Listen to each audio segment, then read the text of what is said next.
যুক্তরাষ্ট্রের সঙ্গে বাণিজ্য যুদ্ধে শেষ পর্যন্ত লড়াই করার জন্য প্রস্তুত রয়েছে বলে জানিয়েছে চীন। মার্কিন প্রেসিডেন্ট ডোনাল্ড ট্রাম্প চীনা পণ্যের উপরে অতিরিক্ত 100% শুল্ক আরোপের ঘোষণা দেওয়ার পর এ হুঁশিয়ারি দিল বেইজিং। সম্প্রতি চীন বিরল খনিজ পদার্থ রপ্তানিতে নিষেধাজ্ঞা জারি করার পর পাল্টা পদক্ষেপ হিসেবে ট্রাম্প নতুন করে শুল্ক আরোপের হুমকি দেন। তিনি অভিযোগ করেন, চীন বারবার শত্রুতামূলক পদক্ষেপ নিচ্ছে, যা বৈশ্বিক বাজারে অস্থিতিশীলতা সৃষ্টি করবে।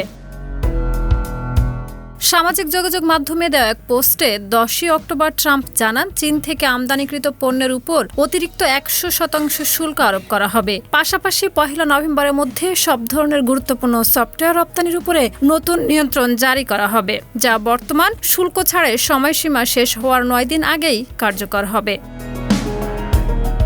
বিশ্বের দুই বৃহৎ অর্থনীতির দেশ চীন ও যুক্তরাষ্ট্রের এই উত্তেজনার মধ্যে অনিশ্চয়তা তৈরি হয়েছে। মার্কিন যুক্তরাষ্ট্রের প্রেসিডেন্ট ও চীনা প্রেসিডেন্টের সম্ভাব্য বৈঠক ঘিরে 14 অক্টোবর চীনের বাণিজ্য মন্ত্রণালয়ের এক মুখপাত্র বলেন, শুল্ক এবং বাণিজ্য যুদ্ধ নিয়ে চীনের অবস্থান স্পষ্ট ও অপরিবর্তিত।